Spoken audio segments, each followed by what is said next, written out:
I was born on August 8th, 1956, in the Bronx, New York. I grew up in New York City, moved around a couple different places, but eventually settled in a section of Manhattan called East Harlem, or they used to call it Spanish Harlem. And I moved there with my younger brother Kenneth and our mother. She just split from our father, who eventually went back to his home in North Carolina. She was a dental hygienist in the public school health system, and she worked in Manhattan. So we found a place. It's the corner of 107th and First Avenue, kind of like I don't want to say project.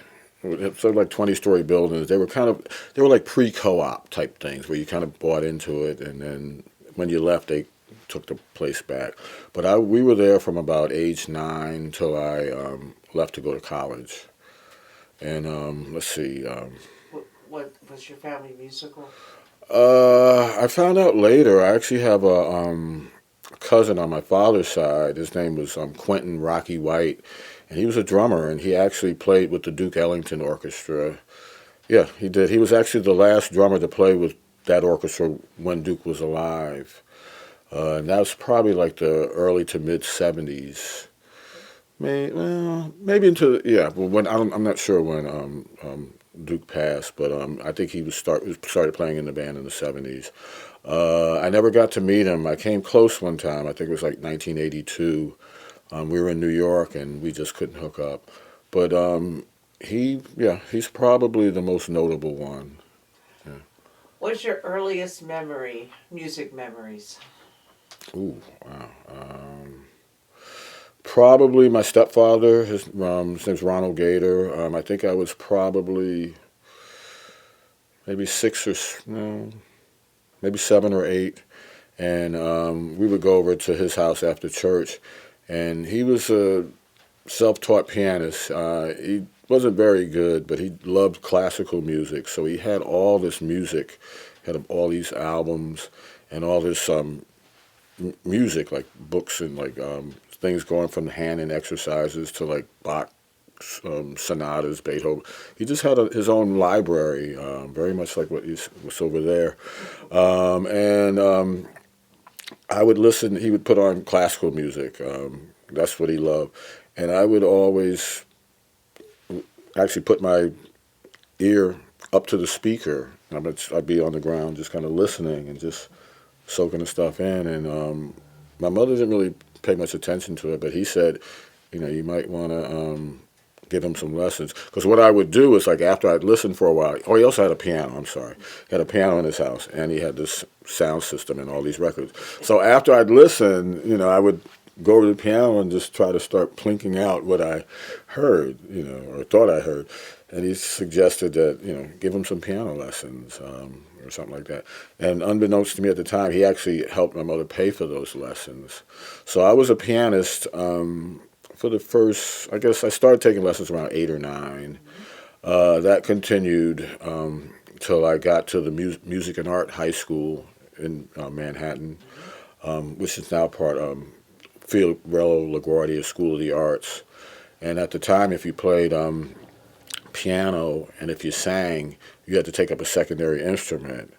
And that's where the bass came in. And that's kind of an interesting story because I got to the sign-up area late. And where they had sent me, the choices were either cello or bass. So like I said, I got there late. I look at the list. It's already filled out.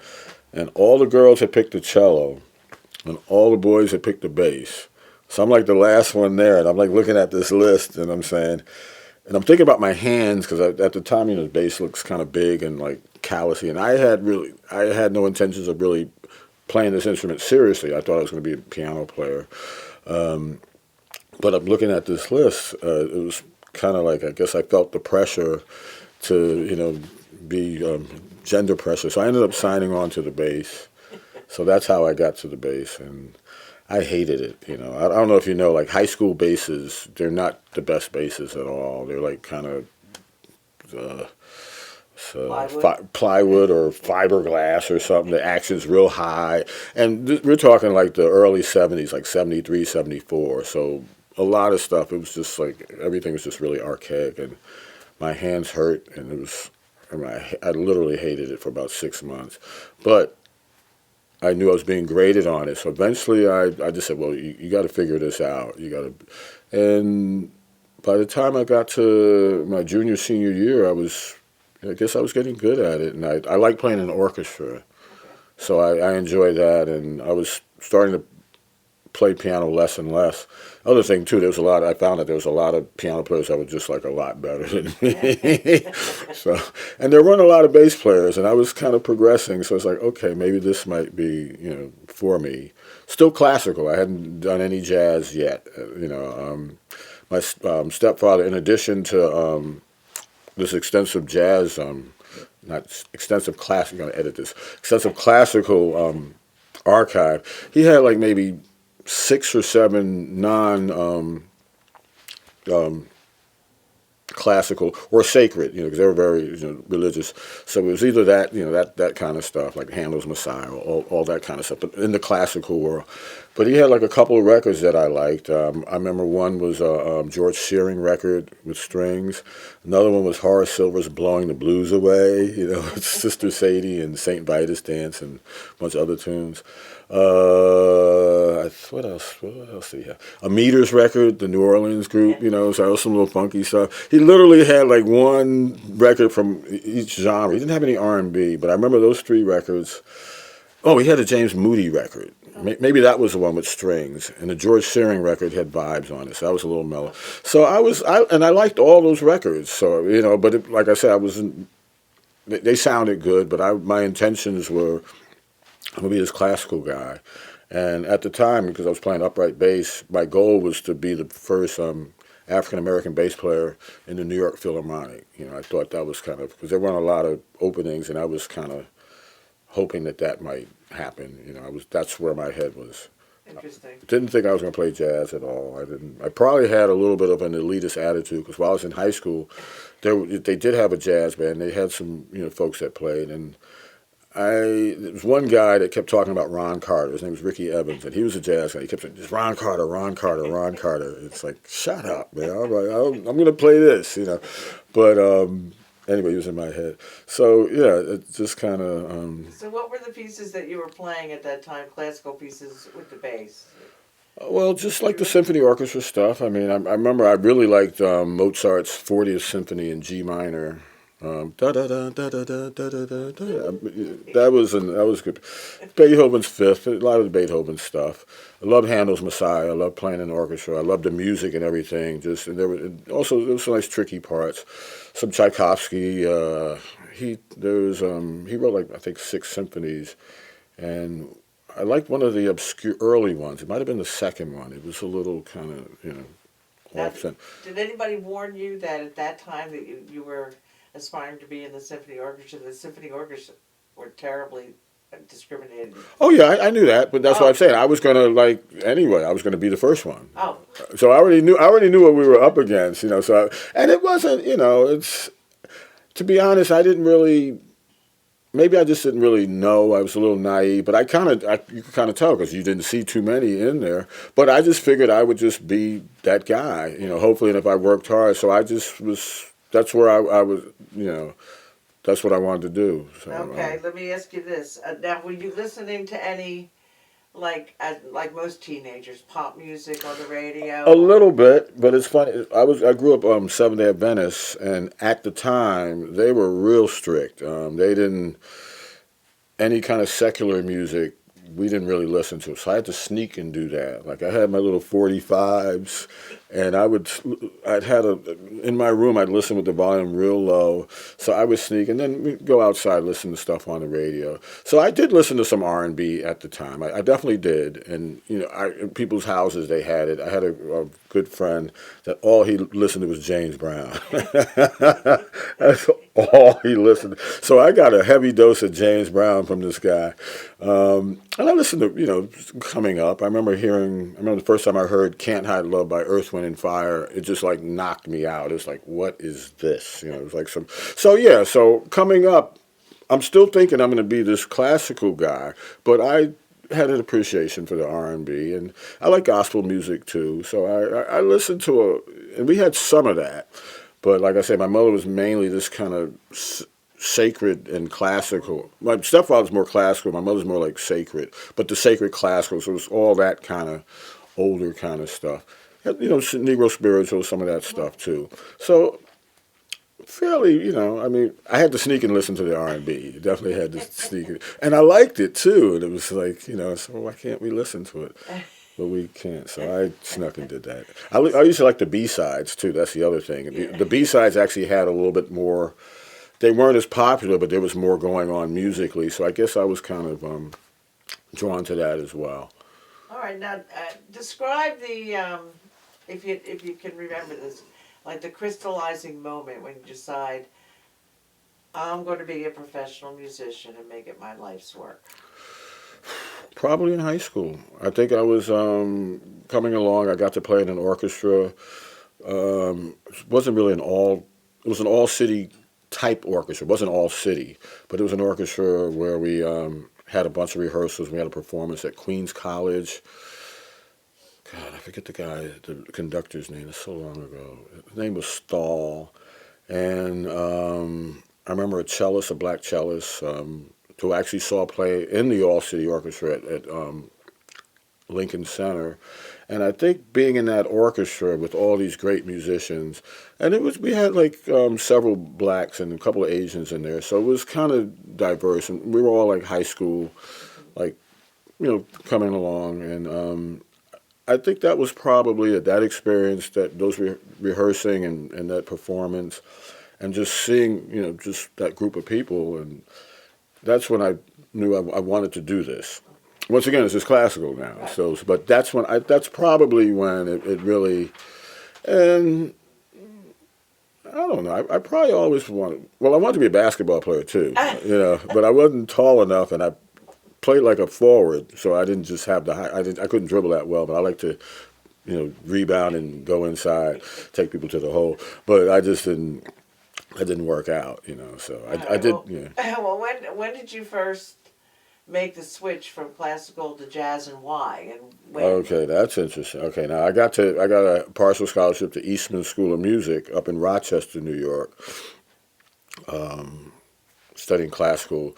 The teacher at the time was a bass player named Oscar Zimmerman, he was the principal bass actually his son was principal in Rochester, Phil, but he had played under Stokowski with the NBC Orchestra, I believe, in the 50s, and he was like a heavy orchestral bass player. He wrote a lot of transcriptions, and his main thing was the orchestra repertoire, the bass repertoire. Like he edited like some of the excerpts, the harder things that you'd have to audition to get into schools. Like most, you have to play these excerpts. And he was responsible for a lot of those transcriptions and figuring that stuff out, the fingering and all that stuff. So, and I also wanted to get away from home because because I couldn't listen to my R&B, I couldn't do all this other stuff. Right. So I, figured, and Rochester was maybe 6 hours away, but it wasn't terribly far. I got accepted at a school out in California, but that was too far. And that was, I forget the name of that school. That was more of a progressive school, so they were just kind of winging it out there. It was so I ended up going to Rochester. And while I was up my freshman year, I ran into a pianist who was from the Rochester area named Greg Turner. He was a music ed major. He played piano. He was pretty decent. He wasn't one of the better guys, but he was very enthusiastic, and he loved jazz. Like, he had the opposite thing. Like, he'd listen to very little classical music, but he had all this jazz. And at the time, we're talking like 1974, jazz was just all over the place. You had so-called fusion jazz or electric jazz, which ranged from anything that had like R&B influences to rock influences to world influences to Latin influences. And you had like the straight-ahead traditional jazz. A lot of big bands were around. And a lot of the old guys from the 60s were actually crossing over. I think tunes like Freddie Hubbard's Red Clay was out. Chameleon by Herbie Hancock came out, like the year before I got to school. I think they came out in 1973. Miles was pretty active doing his electric thing. It was getting less spacey and maybe a little bit more groove oriented, but it was electric instruments. So this guy had all sorts of records. So and he roomed with a violinist named Paul Arnold, who ironically enough sits in the second violin section for the Philadelphia Orchestra, and he's been there for like the last 30-something years or so. So anyway, they were roommates, and he was obviously a classical player, but he loved that music too. He just loved jazz, just probably as much as he loved playing classical stuff. He was killing. I mean, you knew he was going to go somewhere, sit somewhere. So anyway, we would spend a lot of nights just listening to all these records. And at the time, I hadn't tried to play, but I was starting to really like it, just the music and another world opened up. And so I think, what was it like? They had a bunch at Eastman. They didn't really have a jazz program per se. They had a program for grad students, and it was more like composition and arranging. So you had guys that came from other schools to study at Eastman. But as far as like undergrad, they didn't have any instructors for rhythm section. They had a saxophone instructor, but he was more like a classical guy that played some jazz. So anybody that came up there, they were already playing jazz in high school or whatever. It was mainly a classical school. You definitely had to do classical lessons, especially as an undergrad. There's no getting around. Your degree was in class. My degree's in classical music. Applied music is what they call it. I don't have a jazz degree. So, should I have said that? So, did you have to change your way of playing when you got? When did you make the transition where you said, okay, I'm not going to do the classical. Well, I'm going to go after the jazz. It was over time. I would say by the time I became a junior, I knew that I wanted to do this because I actually, my freshman year, I got placed in an ensemble, and I actually quit the ensemble because I didn't, I was, when you pluck the bass.